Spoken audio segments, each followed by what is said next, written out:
बंधू आणि भगिनींनो, आपण सर्वजण युनिक आहात आणि इथं उपस्थित असलेले सर्वांनी एक चांगलं जीवन जगण्याकरता एक कटिबद्धता म्हणा, प्रतिज्ञाबद्धता म्हणा किंवा कमिटमेंट म्हणा स्वीकारलेली आहे।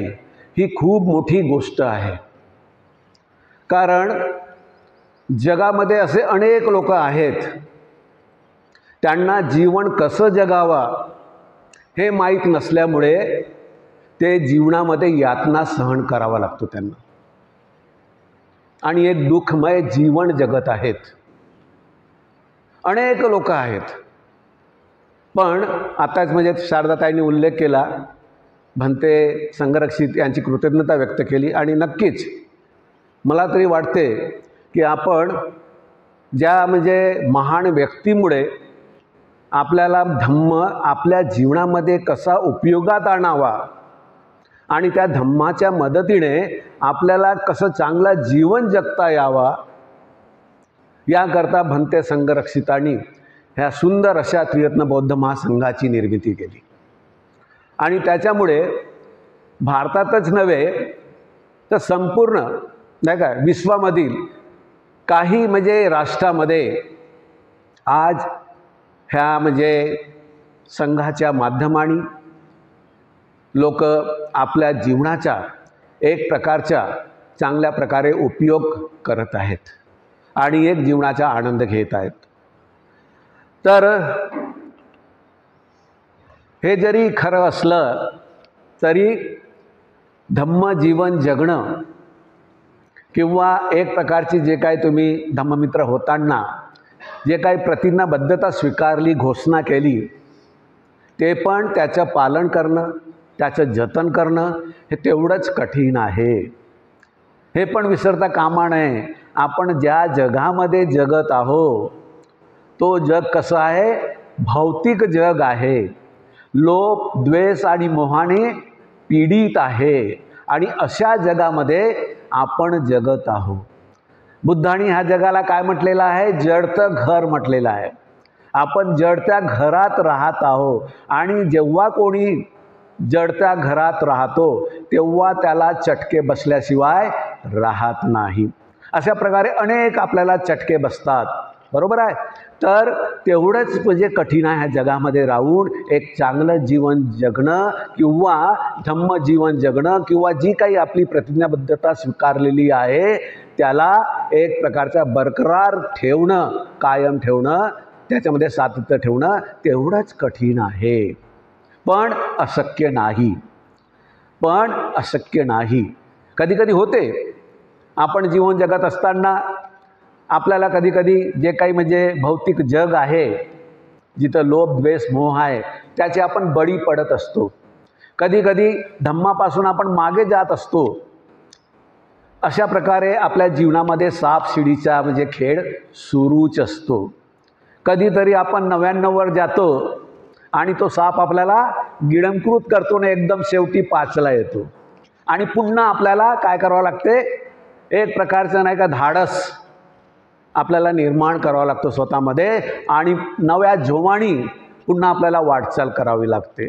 तर अशा प्रकारे आपलं हे जे काही धम्मजीवन आहे, जे काय आपलं म्हणजे कमिटमेंटचं जीवन आहे, अशा प्रकारे आपल्याला प्रयत्न करावे लागतात। तर हे करत असताना आपल्याला म्हणजे रचना करावीच लागते, नाही काय। जेव्हा आपण म्हणतो की ह्या म्हणजे जगामध्ये राहून मला चांगलं जीवन जगायचे आहे, जिथं म्हणजे लोक कसे जगतात, अगदी वाईट प्रकारे जगतात, त्यांच्यासोबत राहून मला चांगलं जीवन जगायचं आहे, तर नेहमीच आपल्याला काय करावं लागेल, जीवनाची पुनर्रचना करावी लागेल। नेहमी, मी तर म्हणतोय नेहमी नाही, रोज असं एकही दिवस जात नाही ज्या दिवशी आपली मानसिकता खराब होत नाही। माझी तर होते, असं एकही दिवस जात नाही मला की दिवसातून कधीतरी मानसिकता खराब होणार नाही, होते, कारण की आपण त्या जगामध्ये राहतोय, बरोबर आहे। आपल्या मनासारखं मतासारखं होत नाही, आपल्या मनाच्या विरुद्धच होत असते, आणि हे काय आहे, जेव्हा आपल्या मनाविरुद्ध घटना घडते, प्रसंग होतो निर्माण, तेव्हा काय होतं, आपल्याला मनस्ताप होतो. हा काय आहे, मानवी ही प्रवृत्ती आहे, मानवी स्वभाव आहे. तर अशा प्रकारे घडत असते. आणि आपण पाहतोय की जरी अशी परिस्थिती असली तरी संघ नाही का, त्रिरत्न बौद्ध महासंघाची खूप मोठी देण आहे आपल्याला. कारण की भंतेनी ह्या संघाची स्थापना केली आणि त्याच्यामुळे आपल्याला वारंवार ज्या काही म्हणजे भौतिक जगामध्ये ज्या काही अडचणी निर्माण होतात, आपल्याला मागे म्हणजे खेचल्या जातात, अशा ज्या काही बाबी आहेत त्या बाबीपासून बचाव करण्याकरता भंतेनी ह्या संघाची निर्मिती केलेली आहे. आणि ह्या संघाच्या माध्यमातून आपल्याला नाही का, जे आपण पाहतो कधी कधी अनेक अडचणी येतात, पण जेव्हा आपण शिबिरात जातो, बरोबर आहे, जेव्हा आपण शिबिरात जातो आणि शिबिरामधून आल्यानंतर आपली मानसिकता चांगली होते, आपल्यामध्ये एक प्रकारचा बल निर्माण होतो, सामर्थ्य निर्माण होतो की ह्या जगामध्ये कितीही विपरीत परिस्थिती निर्माण झाली तर त्याला सामना करण्याकरता आपल्यामध्ये सामर्थ्य आपण निर्माण करत असतो. हे कशामुळे, आपण संघाने जे काही म्हणजे एक प्रकारचं साधनं आपल्याकरता उपलब्ध करून दिले, धम्म शिबिर झालं, धम्म वर्ग झालं, नाही काय, आपल्या म्हणजे संपर्क झालं, कल्याण मित्रता झालेत, नाही काय, आपल्या संघामध्ये केंद्रामध्ये आपला सहभाग झालं. तर हे जे काही साधनं भंतेनी निर्माण करून दिलं, त्या साधनामुळे आपल्यामध्ये तो बल, ते सामर्थ्य ह्या जगाच्या म्हणजे प्रति आपल्यामध्ये एक प्रकारचं सामर्थ्य निर्माण करण्याकरता मदत होत असते. आणि त्या सामर्थ्यामुळेच आपण जगाचा काय करू शकतो, सामना करू शकतो, मुकाबला करू शकतो. तर अशा प्रकारे म्हणजे भंतेचे एक प्रकारचे म्हणजे पुण्यकर्म आहेत. आणि त्याच्यामुळे अनेक जण आज ह्या संघामुळे एक चांगलं जीवन जगण्याचा प्रयत्न करत आहेत. तर मी तुम्हाला सांगितलं, आपण सगळ्या लोकांनी काय केलेलं आहे, प्रतिज्ञाबद्धता स्वीकारलेली आहे, नाही काय. आणि भंतेने सुद्धा नाही का संघामध्ये शरणगमनाला खूप महत्त्व दिलेलं आहे. आणि भंते म्हणतात, शरणगमनाला कसे म्हणजे ते उपमा देतात माहीत आहे काय, ज्या प्रकारे मनुष्याच्या म्हणजे शरीरात जो रक्त असतो तो जोपर्यंत त्याचं अभिसरण सुरू असते तोपर्यंत माणूस हा जिवंत असतो. जेव्हा म्हणजे माणसाच्या म्हणजे शरीरातील जो रक्ताचा अभिसरण जेव्हा बंद होतो तेव्हा माणूस मृत घोषित होतो. त्या प्रकारे भंते म्हणतात की शरणगमन करणारा माणूस नाही काय, जेव्हा धार्मिक जीवन जगणारा माणूस जेव्हा तो शरणगमनाला थांबवतो तेव्हा त्याच्या धम्मजीवन थांबतो, धम्मजीवनात तो मृत होतो. आणि म्हणूनच अशा वेळेस नाही काय आपल्याला कशाची गरज आहे, म्हणजे ह्या संघाची गरज आहे. ह्या संघामधील जे भंतेनं आपल्याला म्हणजे प्रदान केलेल्या साधनांची गरज आहे. धम्म शिबिर झालं नाही का, ध्यान साधना झाली, तुमचे मित्रवर्ग झालेत, तुमचे म्हणजे आपल्या म्हणजे संपर्क झालेत नाही काय, तुमचे कल्याण मित्र झाले, ह्या साधनांच्या मदतीनं आपण आपल्या म्हणजे नवीन ऊर्जा निर्माण करत असतो आणि एक चांगलं जीवन जगण्याकरता त्याची आपल्याला मदत होत असते. तर अशा प्रकारे शरणगमनाला भंतेनी खूप महत्त्व दिलं आहे. आणि भंतेनी कुठून घेतलेलं आहे, बुद्धाकडूनच घेतलेलं आहे. बुद्धाने सुद्धा शरणगमनाला खूप म्हणजे महत्त्व दिलेलं आहे. आपण बुद्धाच्या म्हणजे बघतो नाही काय, त्याच्या जर म्हणजे जीवनाचा आढावा घेतला, बुद्ध पण म्हणजे 45 वर्ष तब्बल त्यांनी काय केलं, धम्माचा प्रचार प्रसार केला.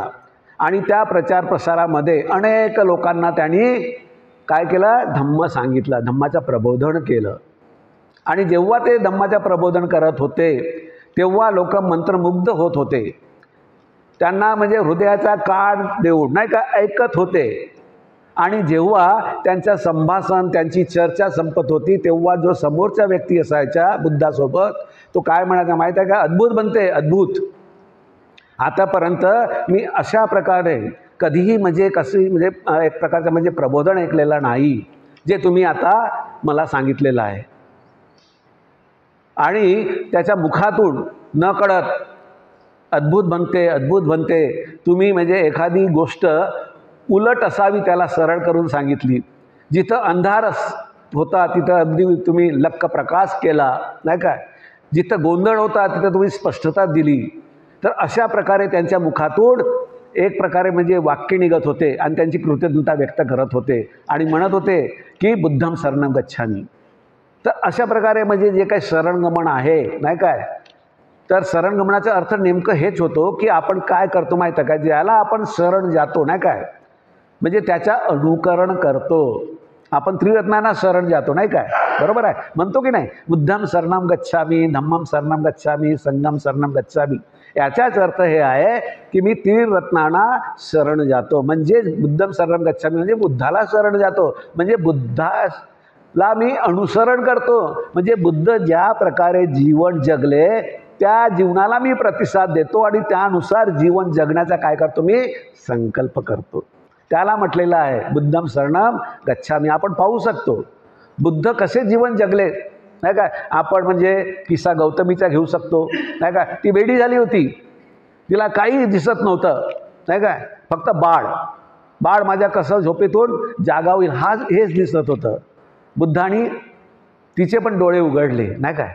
पटाचार आहे जिथे म्हणजे पती मरण पावला, 2 मुलं मरण पावले आणि शेवटचा आधार म्हणून आई वडिलांच्या भावाचा आधार होता तो पण म्हणजे हरवला. आणि अशा परिस्थितीमध्ये तिच्या डोक्यामध्ये आघात झाला आणि ती वेडी झाली. त्या वेडी बाईला सुद्धा बुद्धांनी आपल्या प्रज्ञेनी, नाही काय, आपल्या समजदारीनी तिला काय केलं, सावध केलं, होशमध्ये आणलं आणि एक चांगल्या जीवन जगण्याकरता तिला मदत केली. असे अनेक उदाहरणं आहेत, नाही काय. बुद्धाचा आपण उदाहरण तो पण पाहू शकतो. जेव्हा म्हणजे बुद्ध प्रचार प्रसार करायचं, लोकांना जागृत करायचं, सावध करायचं की जे काय तुम्ही अंधश्रद्धेला बळी जाताय, बरोबर आहे, कर्मकांड करताय, त्याच्यामुळे तुम्हाला काही लाभ होत नाही. उलट तुम्ही काय करत आहात, फसत आहात. कुठे फसत आहात, तुम्ही दुःखामध्ये फसत आहात. तिथून बाहेर निघा. कर्मकांड, अंधश्रद्धा काही नाही आहे. ईश्वर नावाची कोणतीही बाब नाही. त्याच्यापासून बुद्धांनी काय केलं, त्यांना जागृत केलं, सावध केलं. आणि त्याच्याच पुढे अनेक लोक जे अंधश्रद्धेला बळी पडलेले होते, कर्मकांडाला बळी पडले होते, त्यांनी सगळं सोडून दिलं. आणि त्याच्याचमुळे जे अंधश्रद्धेमुळे, कर्मकांडामुळे जे ब्राह्मण वर्गाचं, नाही का, एक प्रकारची म्हणजे उपजीविका चालायची, त्याच्यावर काय निर्माण झालं, व्यत्यय निर्माण झाला. आणि त्यामुळे जो ब्राह्मण वर्ग होता तो चिडलेला होता. आणि एकदा असंच एका नगरामध्ये बुद्ध गेले भिक्षाटनाला. ब्राह्मणामध्ये राग होता बुद्धाविषयी. यांनी सगळ्या लोकांना जागृत केलं, सावध केलं. त्याच्यामुळे ते म्हणजे यज्ञयाग करत नाही, कर्मकांड करत नाही. त्याच्यामुळे आमची जी काही दिनचर्या आहे त्यांच्यावर जी काही अवलंबून होती ते पूर्ण करता येत नाही. आणि म्हणून ते चिडलेले होते. ते एकदा म्हणजे बुद्ध नगरात जातात आणि तेव्हा एक ब्राह्मण बुद्धाला पकडतो आणि म्हणतो की तुमच्यामुळे, नाही काय, आमच्या म्हणजे पोटावर पाय पडलेला आहे, उदरनिर्वाहावर पाय पडलेला आहे. आणि खूप शिव्या देतो. बुद्ध शांतपणे ऐकून घेतात. बुद्ध शांतपणे ऐकून घेतात. त्याला मोठं म्हणजे आश्चर्य वाटतंय की मी याला एवढ्या शिव्या दिल्या तरी हा गप्पा आहे. आणि मग त्याला शेवटी तो वैतागून म्हणतो की तुला मी एवढ्या शिव्या दिला तरी तू काही शांत आहे, तू बहिरा आहे का, तू ऐकत नाही का, माझं काही ऐकलं नाही काय. तुला बुद्ध म्हणतो की बंधू, मी सगळं काय तुझं ऐकलेलं आहे, मी बहिरा नाही आहे, मी सगळं ऐकलेलं आहे, मग तू का शांत आहे. तर बुद्ध त्याला एक प्रश्न करतात की मित्रा, तू मला हे सांग, तू एखाद्याला भेटवस्तू दिली पण त्याने स्वीकारली नाही तर ती भेटवस्तू कोणाकडे राहील. तर अर्थातच म्हणे त्यांनी स्वीकारलं माझ्याकडेच राहील. त्याच प्रकारे म्हणे तू जे काय मला शिवीगाळ केली, जे काय बोललं ते भेटवस्तू समज म्हणे, पण मी स्वीकारली नाही म्हणे. तर हे कसं काय घडलं. आपण आपल्या जीवनामध्ये पाहतोय की जर आपल्याला म्हणजे त्याची बुद्धाची चूक नसताना सुद्धा त्याने म्हणजे अशा प्रकारे शिवीगाळ केली. कधी कधी आपली चूक असते आणि लोक आपल्याला त्याचं म्हणजे एक प्रकारचं म्हणजे प्रत्युत्तर देण्याकरता किंवा आपल्याला एक प्रकारचं म्हणजे सांगण्याकरता की बा म्हणजे तुम्ही अशा प्रकारे चूक केली, तेव्हासुद्धा आपली मानसिकता बघा कशी होते. तर आपली चूक असताना आपली मानसिकता खालावते, खराब होते. पण बुद्ध नाही. बुद्धाची काही चूक नसताना शांत राहिले आणि शांत राहूनच नाही काय ते शांत राहिले म्हणूनच त्यांना त्या ब्राह्मणाला चांगल्या प्रकारे उत्तर देता आलं.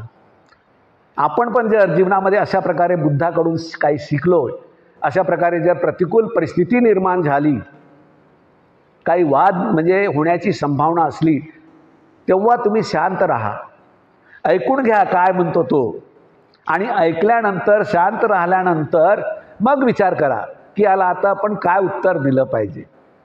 तो बोलणार किती बोलणार हो, बरोबर आहे, किती बोलणार.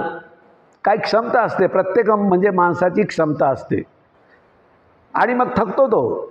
आणि जेव्हा तुम्ही शांत राहता आणि शांत राहिल्यानंतर त्याला प्रेमाने विचारा, मैत्रीने विचारा, काय बंधू काय घडलं, एवढं म्हणजे तुम्ही माझ्यावर संतापले, त्याला काय कारण आहे तुम्ही बोला, नक्कीच तो पुन्हा चिडणार नाही. पण याच्याकरता बुद्धाची जी काय शिकवण आहे, बुद्धाची जीवन जगण्याची पद्धत आहे, त्याला आपल्याला काय करावं लागेल, अडॉप्ट करावं लागेल, त्याला स्वीकारावं लागेल. बरोबर आहे. तर अशा प्रकारे म्हणजे बुद्ध कशा प्रकारे जगले नाही का, तिथून आपल्याला काय घ्यायचं आहे, प्रेरणा घ्यायची आहे. बरोबर आहे. आणि आपल्याला त्या प्रकारे जीवन जगायचं आहे. असं करणंच म्हणजे बुद्धम शरणम गच्छामी आहे. बुद्धाला आपण अनुसरण करणं म्हणजेच बुद्ध ज्या प्रकारे जीवन जगले त्या जीवनाच्या नाही काय, त्या जीवनाबद्दल प्रेरणा घेऊन त्या प्रकारे आपल्याला जीवन जगण्याकरता तसा विचार करायचा आहे. तर अशा प्रकारे आपण म्हणजे बुद्धम शरणम गच्छामी म्हणू शकतो नाही काय. आपण पाहतोय की सिद्धार्थ बुद्ध आणि त्याच्या धम्मामध्ये बाबासाहेबांनी खूप सुंदर असा उल्लेख केलेला आहे. तर सिद्धार्थ जेव्हा गृहत्याग करतो आणि तो राजगृहामध्ये जातो, बरोबर आहे, आणि राजगृहामध्ये गेल्यानंतर त्याची भेट कोणाबरोबर होते, बिंबिसार राजाशी भेट होते. आणि त्यांचा एक संवाद दिलेला आहे बुद्ध आणि त्याच्या धम्मामध्ये, खूप सुंदर आहे तो संवाद. प्रव्यज्येवर म्हणजे त्याचा आधार प्रव्यज्य आहे. तर राजा भेटतो बुद्धाला म्हणजे सिद्धार्थाला, आणि सिद्धार्थाला भेटल्यानंतर त्याला राजाने आधीच म्हणजे सगळी इन्फॉर्मेशन जाणकारी घेतलेली असते की हा सिद्धार्थ जो तरुण आहे, सुंदर आहे, देखणा आहे, हा कुठून आलेला आहे, सगळी म्हणजे माहिती घेतलेली असते. आणि त्याला कळल्यावर वाटते की बा म्हणजे हा कपिलवस्तूचा आहे नाही काय, आणि शुद्धोधन याचा मुलगा आहे, आणि शुद्धोधन त्या राजाचा म्हणजे मित्र असतो. तो त्याला समजवतो की बा म्हणजे तू कशाला म्हणजे गृहत्याग केला नाही का, घर राजपाट का सोडला, तुला जर तिथं राहायचं नसेल तुझ्या नगरामध्ये, तू इथेच माझ्याजवळ राहा, मी तुला अर्ध राज्य देतो, आपण दोघी मिळून काय करू, राज्य करू. आणि तू जे काही हे स्वीकारलं आहे ना, आता तरुण आहे तू, आणि तरुणपणामध्ये तू म्हणजे हे प्रवज्ञा घेतलेली आहे नाही का, संन्यासी तू झालेला आहे नाही काय, तर हे बरं नाही आहे. आणि मग तो राजा त्या सिद्धार्थाला 3 गोष्टी सांगतो. कोणत्या 3 गोष्टी, की माणसाच्या नाही काय जे काही म्हणजे माणसाच्या जीवनाचे काय उद्दिष्ट असले पाहिजे. तर तो राजा म्हणतो माणसाच्या जीवनाचे 3 उद्दिष्ट असतात. कोणते?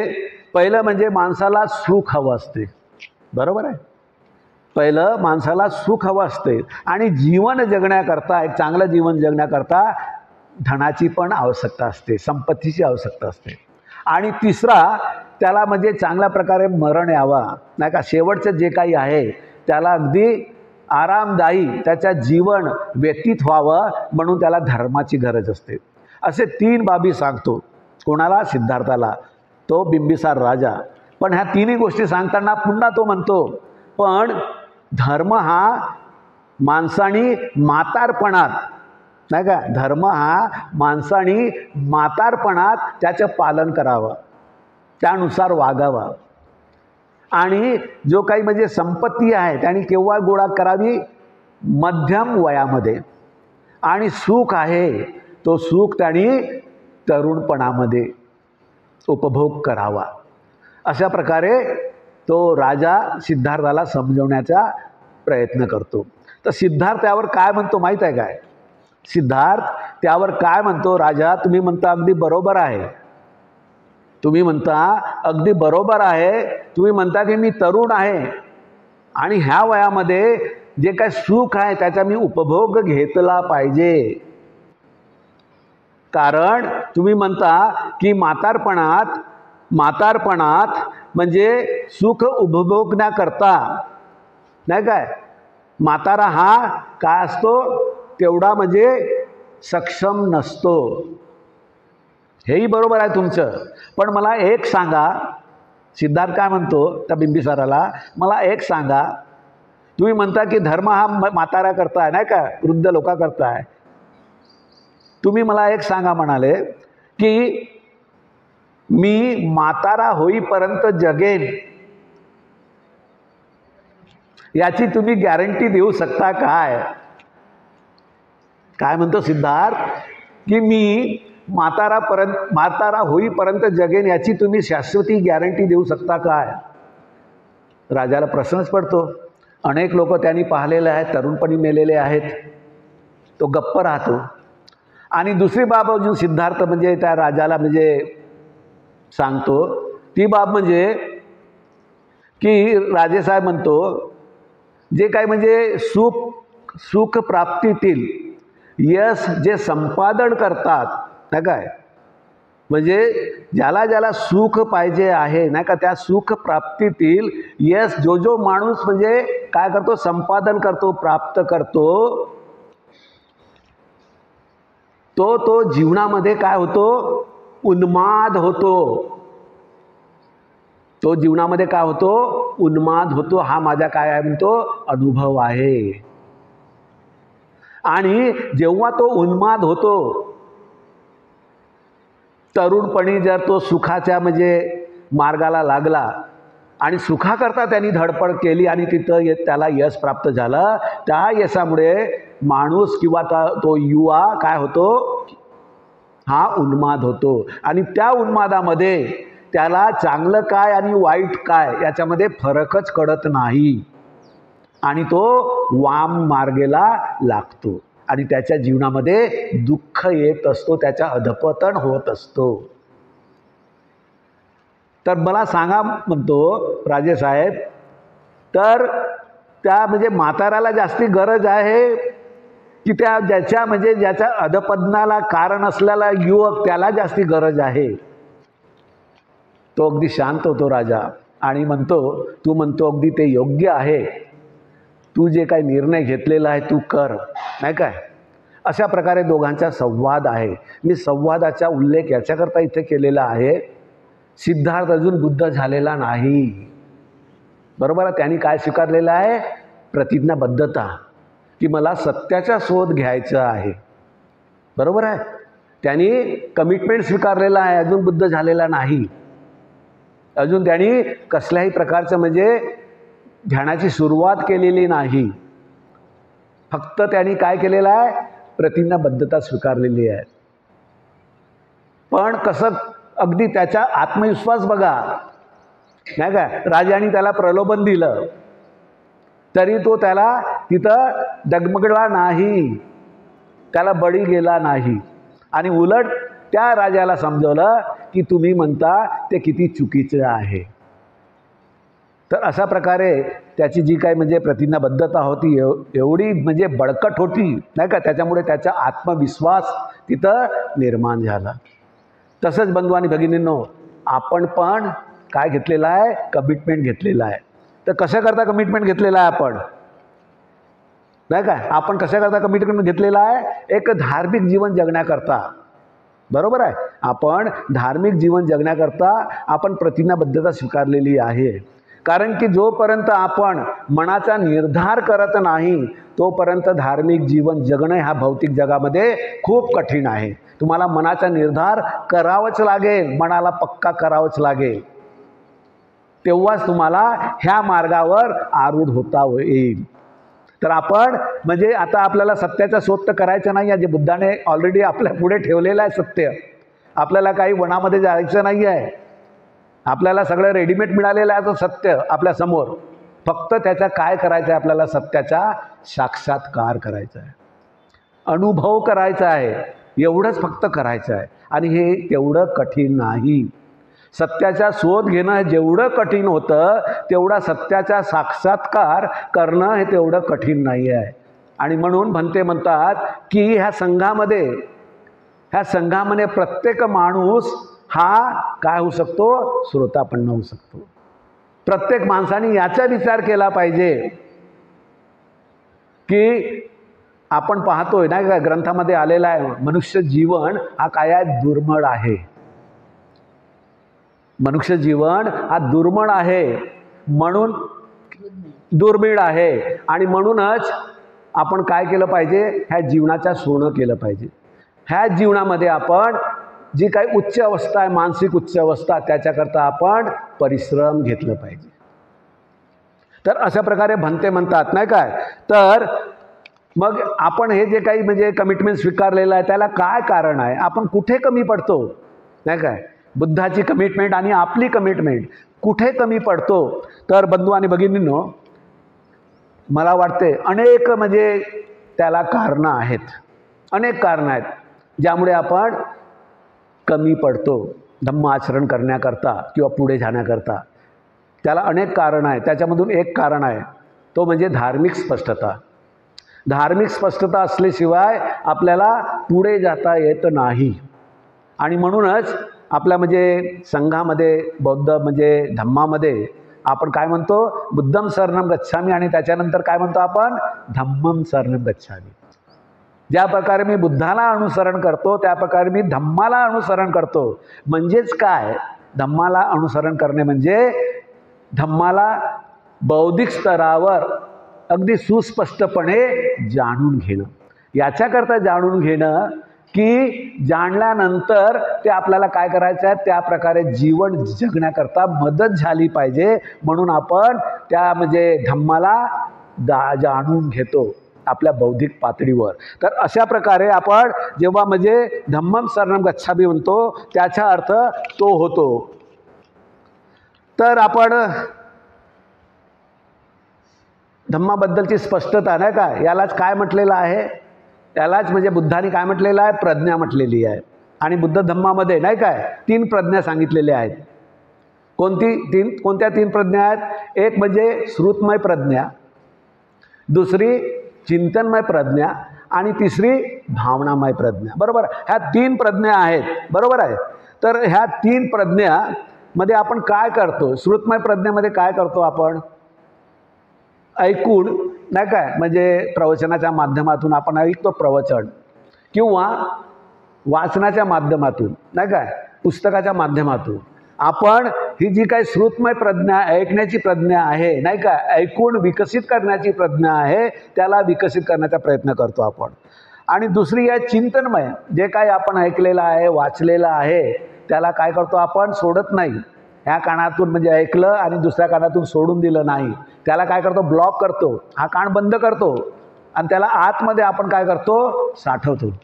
आणि त्याचं काय करतो, आपण चिंतन करतो. जे काही मी वाचन केलेलं आहे, जे काही मी ऐकलेलं आहे, त्याच्यावर आपण चिंतन करतो. आणि चिंतनातून आपल्याला असं कळते की आपण आता ते माझ्या कल्याणाकरता आहे, माझ्या भल्याकरता आहे, माझ्या एक चांगलं जीवन जगण्याकरता मदत करणारी आहे. म्हणून आपण त्याला आपल्या आचरणामध्ये आणण्याचा प्रयत्न करतो. तर अशा प्रकारे हे 3 प्रज्ञा बुद्धांनी सांगितलेल्या आहेत. बरोबर आहे. तर आता आपण चिंतन करायचं आहे नाही काय, आपल्याला आचरणात आणायचं आहे. मग काय करावं लागेल आपल्याला, आपण तर आता अनेक प्रवचनं ऐकतो, अनेक पुस्तकं ऐकतो. त्या पुस्तकं ऐकून, प्रवचन ऐकून खरंच आपल्या जीवनात म्हणजे बदल होत आहे काय, आपण म्हणजे धम्माचं आचरण करत आहो काय, याचा आपण विचार केला पाहिजे नाही काय. तर चिंतन कसं करायचं, बरोबर आहे. आपण चिंतन वाचन तर केलेलं आहे, प्रवचन ऐकत आहो, वाचन करत आहो, आपण चिंतन कसं करायचं. तर आपण एखादी म्हणजे एक प्रकारचा विषय घ्यायचं नाही का. आता तुम्हाला सांगतो मी, सगळे इथं मित्र आहात तुम्ही, आणि बहुतेक म्हणजे काही लोकांना सोडलं तर सगळे GFRचे मित्र आहेत तिथे. तर आपण एक विषय घ्यायचं. कोणता विषय घ्यायचा, जसं की संस्कारित अस्तित्वाचं सत्य दर्शन. बरोबर. तर कोणकोणते आहेत, आता मी संवाद साधणार. कोणकोणते आहेत, हे हा शब्द गेला काय तुमच्या कानावर, संस्कारित अस्तित्वाचं सत्यदर्शन. थांबा थांबा, कोण सांगू शकेल? कोणी सांगा. ठीक आहे, काय हरकत नाही, मी परीक्षा घेत नाही तुमची, सगळ्यांना माहीत आहे. पण आपला मानवी स्वभाव आहे लाजाळूपणा, नाही काय? काय हरकत नाही. तर पहिला आहे दुःख, बरोबर आहे. दुसरा आहे अनित्य आणि तिसरा आहे अनात्मा. हे 3 लक्षणं आहेत ज्या काय संस्कारित बाबी आहेत ना, ज्याच्या संस्कार झालेले आहेत, तर त्याचे लक्षणं काय आहेत? ह्या 3 प्रकारच्या दुःख आहे. तर मग दुःख बघायचं असलं तर आपलं दुःख कोणतं आहे ना, का बुद्धांनी इथं 3 प्रकारचे 7 प्रकारचे दुःख सांगितलेले आहेत, पण आपण 3च प्रकारचे म्हणजे दुःखाचा म्हणजे विचार करणार आहोत. पहिलं म्हणजे शारीरिक दुःख. याच्यापासून कोणीही सुटलेलं नाही. असं कोणी आहे का ज्याला म्हणजे शारीरिक दुःखाचा अनुभवच नाही आहे? प्रत्येकाला आहे, नाही काय? प्रत्येकाला आहे. बुद्ध पण सुटले नाही, बरोबर आहे. तर शारीरिक दुःखाचं आहे आपल्याला, नाही का? कधी म्हणजे डोकं दुखतो, कधी पोट दुखतो, नाही का? कधी पाठ दुखते, कधी म्हणजे पाय दुखतात, ह्या प्रकारे आहे. ॲसिडिटीमुळे आपल्याला त्रास होतो. तर ह्या प्रकारचे दुःख आपल्याला म्हणजे अनुभव होतो, बरोबर आहे. आणि दुसरं दुःख सांगितलं त्यांनी, कोणतं सांगितलेलं आहे त्याला म्हणजे पालीमध्ये दिलेलं आहे त्यांनी. म्हणजे शारीरिक दुःखाला म्हणजे प्रत्यक्ष दुःख किंवा दुःखता म्हटलेलं आहे. आणि त्याला दुसरं जो काही आहे दुःख, त्याला सुप्त दुःख म्हटलेलं आहे. त्यालाच संखार दुःखता म्हटलेलं आहे, नाही काय? तर हा सुप्त दुःख कसा असतो, संखार दुःखता कशी असते, नाही काय? तर आपण माहीत आहे आपल्याला, नाही काय, की कोणतीही वस्तू ह्या भौतिक जगामध्ये, नाही काय, जिथं आपण म्हणजे सुख शोधण्याचा प्रयत्न करतो, कोणतीही वस्तू घ्या तुम्ही, तर जिथं आपण सुख शोधतो ज्या वस्तूमध्ये, त्याच्यामध्ये दुःख देण्याची क्षमता पण असते. आणि त्याच्याचमुळे आपल्या जीवनामध्ये काय येत असते? दुःख येत असते. आपल्या जीवनामध्ये दुःख येत असते. आपण पाहतोय की सुप्त दुःख, नाही काय, की ज्याच्या म्हणजे आपण ज्या वस्तूमध्ये सुख शोधण्याचा प्रयत्न करतो त्याला घरी आणतो, पण काही दिवसानंतर काही तुटली किंवा फुटलं, नाही काय होतं? दुःख होतं. आता मी गाडी घेतली नवीन, नाही का, जेव्हा घेतली तेव्हा 4 व्हीलर, सांगतो तुम्हाला, विशेषतः 4 व्हीलरवाल्यांचे कसे असते माहीत आहे काय? खूप म्हणजे त्याला म्हणजे एवढं सांभाळून ठेवतात, काय लागलं नाही पाहिजे, काय क्रॅशेस आले नाही पाहिजे, जेव्हा नवीन गाडी घेतात तेव्हा. आणि मला एक शिकवण्याकरता एक व्यक्ती येत होता, आणि दुसऱ्या किंवा तिसऱ्या दिवशी इथे पोल होते आपल्या ह्या बाजूलाच समोर, म्हणजे ट्रक जाऊ नये म्हणून. आणि दुसऱ्या दिवशी मीच त्या पोलला मारली गाडी, आणि फुटलं माझा तो ग्लास, आपला जो हेडलाईट होता तो. एवढा म्हणजे आघात झाला विचारू नका. तर मी काय पाहत होतो माहीत आहे काय? ती नवीन वस्तू आहे ना, हे नुसते सुख देणारी आहे, पण नाही, तिच्यामध्ये दुःख देण्याची क्षमता सुद्धा आहे. हे आपण जोपर्यंत आपली ही बौद्धिक स्पष्टता, नाही काय, आपल्याला म्हणजे होत नाही, तोपर्यंत आपण दुःखातून कसे दूर व्हावं हे खूप कठीण जाऊ शकते. म्हणून अशा प्रकारे जे काही बुद्धांनी सांगितलेलं आहे की दुःख कशामुळे आपल्याला होत असते, त्याला मूळ कारण काय आहे ते आपल्या लक्षात आलं पाहिजे. की जे वस्तू आपल्याला, नाही काय, मग ते वस्तूच नाही, आपला मुलगा असेल, मुलगी असेल, पती असेल, पत्नी असेल, भाऊ असेल, बहीण असेल, आई असेल, वडील, कोणीही असो, हे सगळे भौतिक म्हणजे भौतिक वस्तूमध्ये येतात. हे समजू नका की भौतिक वस्तू म्हणजे निर्जीवच नाही, आपण पण सुद्धा भौतिक याच्यामध्ये वस्तूमध्ये येतो. तर भौतिक वस्तू कोणाला म्हणतात माहीत आहे काय? कोण सांगेल? कोण सांगेल भौतिक वस्तू म्हणजे काय? बघा, संवादमध्ये आपल्याला साधता आला पाहिजे. नाही माहीत कोणाला, म्हणजे सांगा, कोणीही सांगा, भौतिक वस्तू कोणाला समजायचं? आता नाव तर खूप ऐकलं आपण एवढ्या दिवसापासून.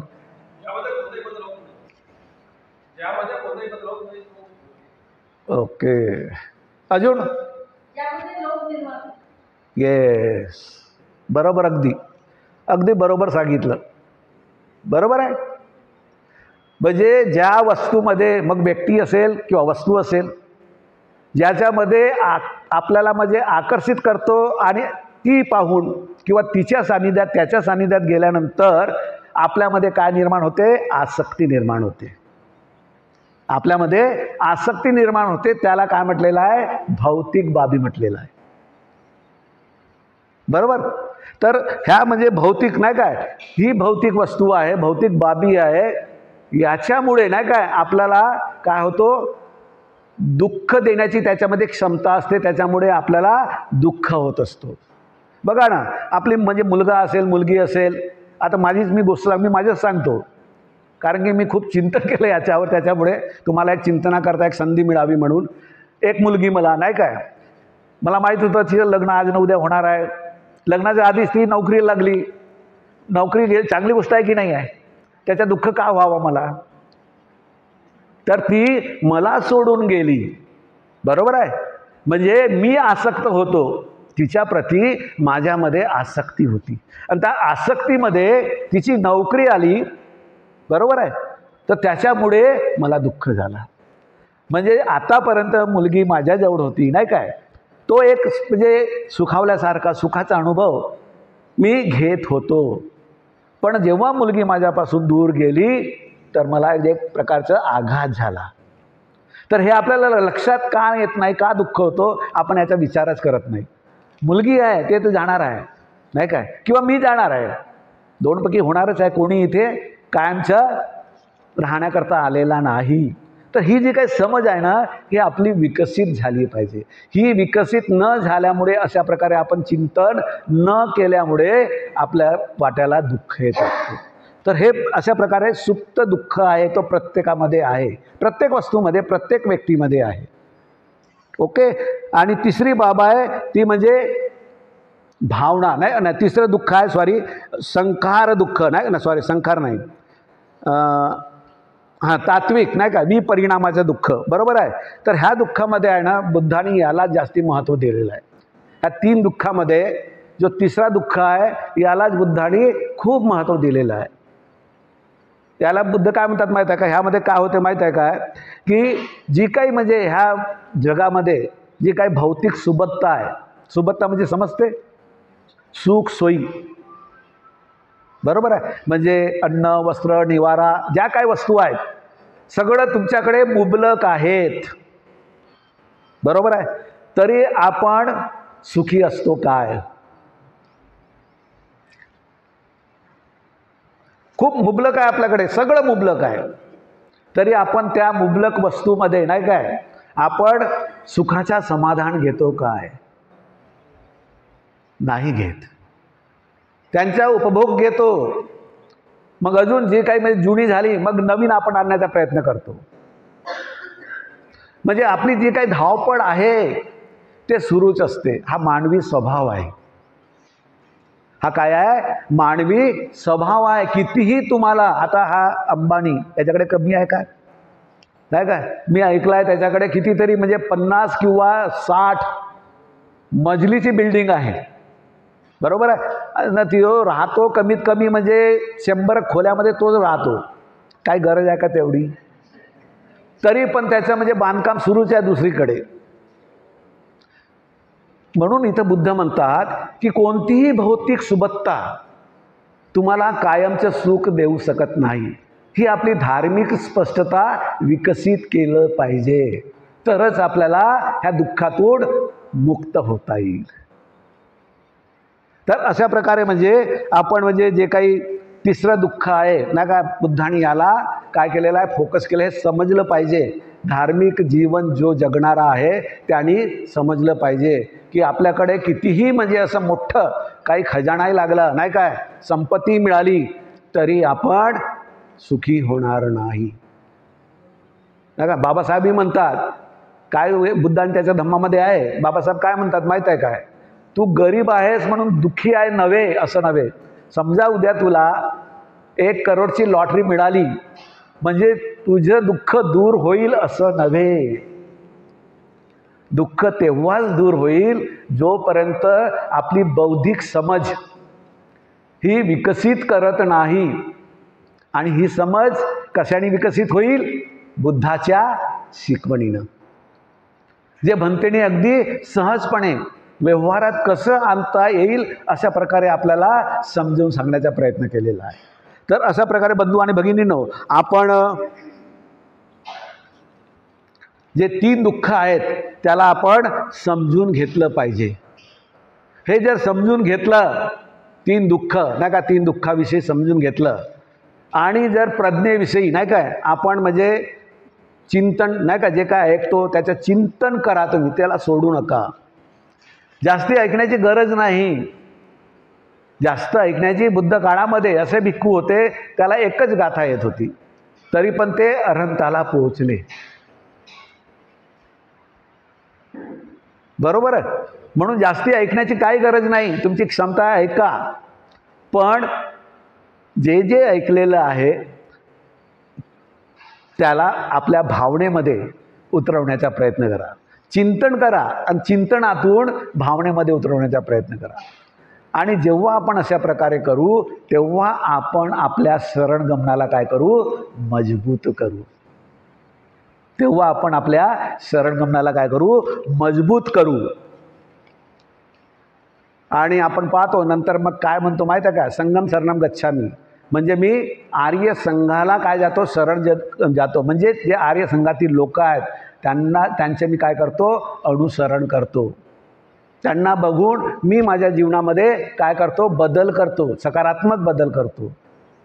पण आपण इथं काय बघू? आपण आता त्रिरत्न बौद्ध महासंघामध्ये आहोत नाही काय, याच्याबद्दलच आपण विचार करू की भंतेने जे काही म्हणजे इथं म्हणजे साधनं उपलब्ध करून दिलेली आहे, त्या साधनाच्या मदतीनं आपण एक चांगली मानसिकता प्राप्त करू शकतो, उच्च मानसिकता प्राप्त करू शकतो. तर याच्यावर आपला काय असलं पाहिजे? विश्वास असलं पाहिजे, संघावर श्रद्धा असली पाहिजे. जे काही ध्यान साधना आहेत नाही का, धम्मशिबिरं आहेत, धम्मवर्ग आहेत, जे काही संपर्क आहे, कल्याण मित्रता आहेत नाही का, याच्यावर आपली काय असली पाहिजे? श्रद्धा असली पाहिजे. जर श्रद्धा असली तर आपण आपला धम्मजीवन अधिक पुढे जाऊ शकतो.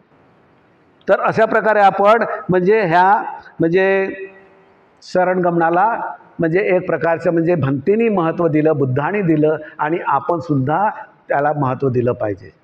आणि जेव्हा महत्त्व द्यायचं आहे तेव्हा मग मी कोणत्या शरणगमनामध्ये आहे ते आपल्या लक्षात आलं पाहिजे नाही काय. तर 5 प्रकारचे म्हणजे शरणगमन आहे नाही काय. पहिलं आहे तत्कालिक, बरोबर आहे. दुसरं आहे पहिला आहे सांस्कृतिक, दुसरा आहे तत्कालिक, आणि तिसरा आहे परिणामकारक, आणि चौथा आहे खरंखुरं, आणि 5वा अंतिम. तर अशा प्रकारे हे 5 शरणगमनाचे टप्पे आहेत नाही का, स्तर आहेत. तर आपण नेहमी विचार केलं पाहिजे, आपण शरणगमनाच्या प्रक्रियेमध्ये आहोत तर मी कोणत्या शरणगमनामध्ये आहे, सध्या मी कोणत्या शरणगमनामध्ये वाटचाल माझी सुरू आहे, हे प्रत्येकाला माहीत असली पाहिजे. आणि सांस्कृतिक शरणगमन म्हणजे नेमकं काय नाही का, याच्याबद्दलची पण आपली म्हणजे स्पष्टता असली पाहिजे. आपण पाहतोय की आपण लग्न समारंभामध्ये म्हणा की मृत्यूच्या वेळी किंवा नामकरणच्या वेळी किंवा एखादा म्हणजे वाढदिवस असेल नाही काय, किंवा 14 एप्रिल असेल किंवा बुद्ध जयंती असेल नाही काय, हे जे काही म्हणजे कार्यक्रम येतात नाही काय, त्यावेळी मग आपण काय करतो माहीत आहे काय? गाथेचं पठण करतो, बरोबर आहे. जो त्यावेळी अशा प्रसंगी जो गाथेचं पठण करतो आणि ह्या कार्यक्रमामध्ये कोणी असतो नाही का, जो बौद्ध म्हणून स्वतःला म्हणतो आणि गाथा सुरू असते तो पण हात जोडून घेतो. ज्याला येते ते म्हणतात आणि ज्याला येत नाही तो शांत राहतो. का शांत राहतो? मी बौद्ध आहे, मी बौद्ध परिवारामध्ये जन्माला आलो म्हणून तो हात जोडतो आणि शांत राहतो, त्याला येत नाही. तर अशा प्रकारचे लोक कोणत्या शरणगमनामध्ये येतात? सांस्कृतिक शरणगमनामध्ये. आणि दुसरं जे शरणगमन आहे ते आहे तत्कालिक. जेव्हा आपण म्हणजे संघाच्या म्हणा किंवा कोणत्याही कार्यक्रमाच्या नाही काय, आपण म्हणजे बुद्धाच्या संपर्कात येतो, धम्माच्या संपर्कात येतो, संघाच्या संपर्कात येतो नाही का. जेव्हा एखादा प्रवचन ऐकतो, बरोबर, किंवा एखादा म्हणजे धम्म शिबिराला जातो, तेव्हा आपल्याला लक्षात येते, आपल्याला तेव्हा जीवनाचं महत्त्व रहस्य कळते की नाही, मी जे काही जीवन जगत आहे ते चुकीचं आहे. मला आता ह्या जीवनाची जी काही माझी दिशा आहे ती काय केली पाहिजे? बदलवली पाहिजे. पण काय असते, आपण शिबिरात जातो तोपर्यंत बरं असते, मग आपण विसरून जातो, पुन्हा आपल्या कामामध्ये व्यस्त होतो, नाही का, भौतिक जगामध्ये रममाण होतो आणि पुन्हा एखाद्या वेळेस येतो आपण प्रवचनाला किंवा वर्गाला, पुन्हा आपण चार्ज होतो.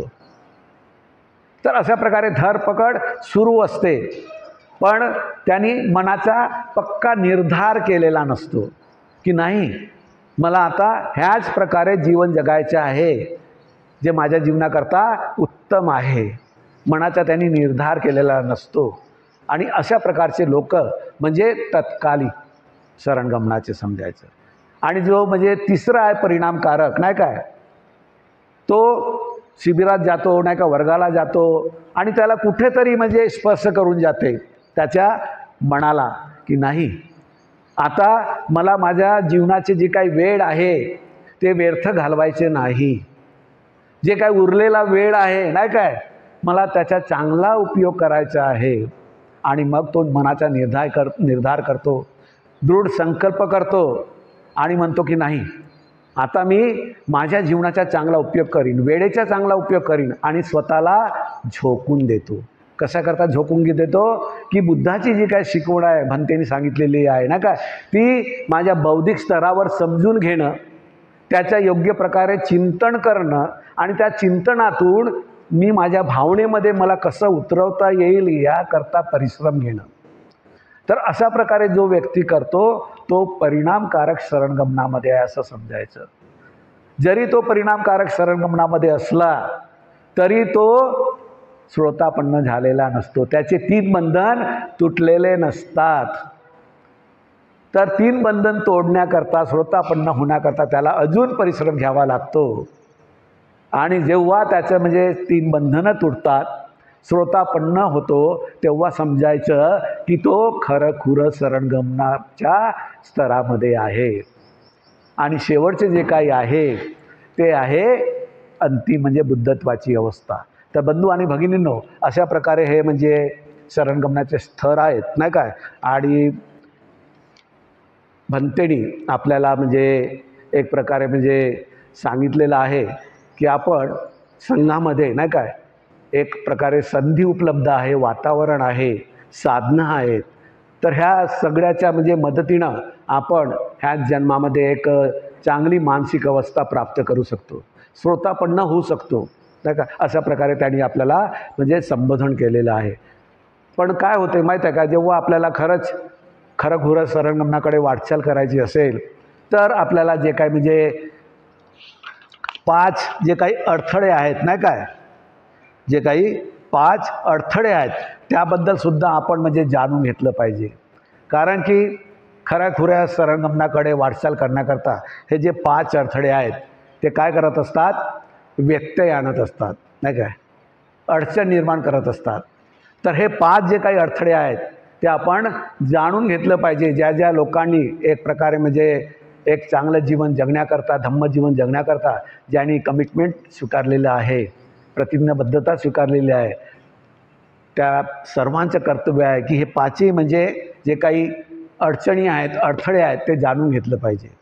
तर पहिलं आहे कामछंद, नाही काय, आणि दुसरं व्यापाद. ह्या दोन्ही म्हणजे निवारण म्हणा, त्याला अडथळे म्हणा, आपण मागच्या मित्रडेमध्ये पाहिलं होतं. पण आज पुन्हा आपण पाहणार आहोत, 5ही पाहणार आहोत आणि ते आपण आपल्या व्हाईट बोर्डवर पाहणार आहोत. आणि संवादाच्या माध्यमाने, नाही काय, आता मी प्रवचन देणार नाही, प्रवचन इथपर्यंतच होतं माझं.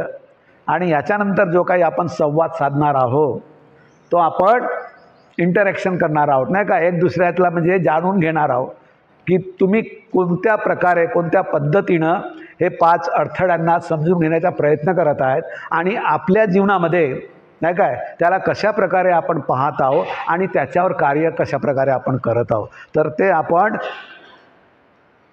लंच ब्रेक नंतर पाहणार आहोत. ओके. तर एवढा म्हणजे सफिशियंट समजतो, पुरेसा समजतो. आपण सर्वांनी मला शांतपणे ऐकून घेतला तर आपणा सर्वांचे मी खूप खूप आभार व्यक्त करतो आणि मी इथंच थांबतो. जय भीम, नमो बुद्धाय.